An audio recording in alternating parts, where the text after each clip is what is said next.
म सानै हुँदा रातो जलेको आकाश, अस्ताउँदै गरेको घाम अनि निप्दै गरेको बत्ती। तब जब लोभ, लालच, माया, मोह, घृणादेखि कोसौँ पर एउटा सानो बच्चा आकाशभरिको टिलपिल ताराहरूमा भुल्दथे, आफ्नै संसारमा डुल्दथे।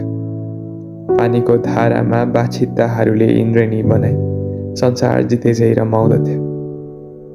तर अहिले त्यो सानो बच्चाको मन किन किन भुल्दैछ, कता कता डुल्दैछ।